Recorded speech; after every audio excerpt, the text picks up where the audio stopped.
केंद्र सरकार के बजट को लेकर मिलीजुली प्रतिक्रिया सामने आई है। भाजपा नेताओं ने जहां बजट को जनता का बजट बताया, वहीं कांग्रेसी नेताओं ने कहा कि सरकार ने एक बार फिर सपने दिखाए हैं। इसी तरह उद्यमियों ने बजट को लेकर मिलीजुली प्रतिक्रिया व्यक्त की। केंद्र सरकार ने आम बजट पेश किया, लेकिन हम देखते हैं कि आम बजट में केवल ऊपरी बातें हैं, मनगढ़ंत बातें हैं। जिस प्रकार पिछली बार भी केवल जुमलों से उन्होंने सरकार चलाई, इस बार भी उन्होंने आम बजट में जुमलों के अलावा कुछ बात नहीं करी। जिस तरह पेट्रोल और डीजल को उन्होंने महंगा किया, किसान जो अपने गांव से जो शहर अपनी चीज़ें लाता है वो डीजल के माध्यम से लाता है, तो उसको बहुत महंगा कर दिया गया। आम पब्लिक जी पेट्रोल और डीजल के माध्यम से जो आवागमन होता है वो भी महंगी कर दी गई। उस शिक्षा जैसे बाहरी किताबों से जो मंगाते हैं हम विदेशी किताबें, वो भी महंगी कर दी गई, जिसमें उच्च शिक्षा पर विद्यार्थियों पर बहुत प्रभाव पड़ेगा। महिलाओं के लिए कोई स्पष्ट बात नहीं कि गृहिणी किस तरह अपना जीवन चलाएगी, वस्तुएं और महंगी होती गई।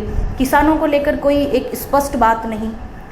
और हम ये कह सकते हैं कि मनरेगा जैसी बड़ी योजनाओं को लेकर भी कोई स्पष्ट बात नहीं कि कितना बजट होगा, हम इसको 5 साल 1 साल कैसे चलाएंगे। तो हम ये कह सकते हैं कि जो आम बजट आया है आज सरकार का, मोदी सरकार का, बीजेपी सरकार का, वो केवल ऊपरी तौर पर है।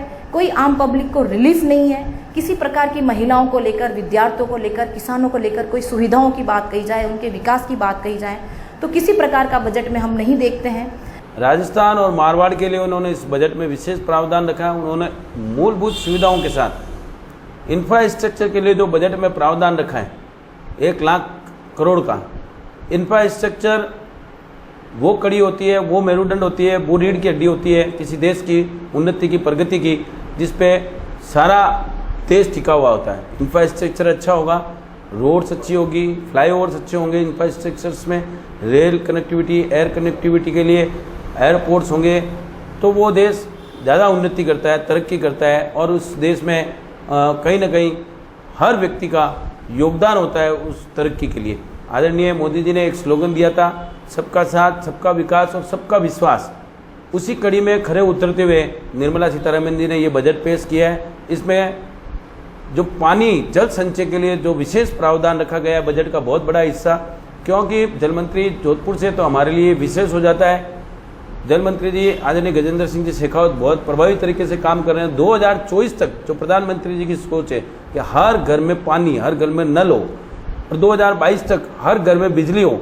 उसके अलावा करोड़ों मकान जो गाँव में गरीब बैठे हैं उनके लिए, शहरों में गरीब बैठे हैं उनके लिए, पिछड़ों के लिए, दलितों के लिए, और जिस तरह युवाओं के लिए रोजगार सृजन हो गया, इंफ्रास्ट्रक्चर डेवलप होगा तो उससे युवाओं का startup India, stand up India को और सुदृढ़ किया गया है। उसमें और बजट पेश किया गया है। इस बजट में छोटे उद्योगों से लेकर उनकी समस्याओं को समझकर उनको इंटरेस्ट 2% इंटरेस्ट सब्सिडी दी गई। श्रम कानूनों में भी छोटे उद्योगों के लिए कुछ न कुछ बदलाव करने का प्रावधान किया गया है, जिसका पूरा ड्राफ्ट आने के ऊपर ही बताया जाएगा। पर इस बजट के अंदर गांव गरीब किसान को केंद्रित करते हुए बजट ज्यादा है, और छोटे उद्योगों को देखते हुए उनके लिए भी कुछ इसमें हम लोगों को थोड़ी राहत की एक्सपेक्टेशन और ज्यादा थी। जीएसटी लगने के बाद में छोटे और बड़े उद्योगों के बीच का अंतर काफी खत्म हो गया था। उसमें हम उम्मीद कर रहे थे कि छोटे उद्योगों को इंटरेस्ट सब्सिडी और ज़्यादा दी जा सके, क्योंकि बड़े उद्योग तो पहले से ही कम ब्याज के ऊपर बड़े लोन लेते हैं, और छोटे उद्योगों के अंदर ज़्यादा रेट से लोन लेना पड़ता है। तो उन्हें अगर रेट ऑफ इंटरेस्ट कम होने पर ही छोटा उद्योग आने वाले समय में सरवाइव करेगा। आज का बजट नए भारत की आशाओं के अनुरूप है। इस बजट में सभी का ध्यान रखा गया है, विशेषकर शिक्षा को बहुत महत्व दिया गया है। इस बजट में नई शिक्षा नीति की घोषणा की गई है, जो नई शिक्षा नीति के तहत विश्वविद्यालय में और कॉलेजों में नई शिक्षा नीति लागू की जाएगी, ताकि 200 विश्वविद्यालयों के बीच में जो इस साल सिर्फ 3 संस्थान आए हैं, उन आने वाली संस्थाओं की संख्या बढ़े। अभी 3 संस्थान है, 2 IIT और 1 इंडियन इंस्टीट्यूट ऑफ साइंस, जो दुनिया भर की 200 संस्थाओं में अपना नाम है। नई शिक्षा नीति में हायर एजुकेशन पर विशेष बल दिया गया है और 400 करोड़ रुपए का प्रावधान हायर शिक्षा नीति के लिए रखा गया है। शिक्षा नीति के लिए NRF नेशनल रिसर्च फाउंडेशन बनाया गया है और जितने भी ग्रांट्स कॉलेजों को मिलेगी वो NRF के थ्रू मिलेगी। सपनों की व्यापारी पार्टी भारतीय जनता पार्टी की वित्त मंत्री ने बहुत ही शानदार सपने एक बार पुनः हिंदुस्तान की जनता को दिखाए। वही पुराने सपने, हर घर पानी, हर घर बिजली, हर घर नल, हर घर जल, हर परिवार को घर।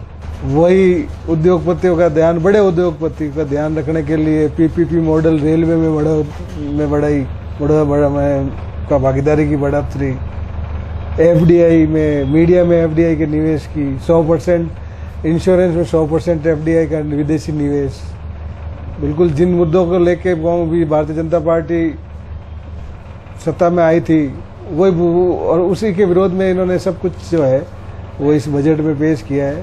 मोदी सरकार ने बहुत ही अच्छा बजट पेश किया है और उसके लिए महिलाओं को बहुत फ़ायदा होगा।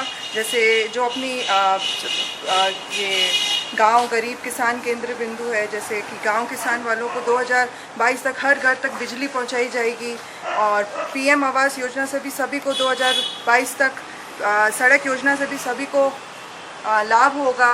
पानी और गैस कनेक्शन सब जगह पहुंचा जाएगा, जिससे लेडीज़ को, महिलाओं को बहुत ही फ़ायदा मिला है।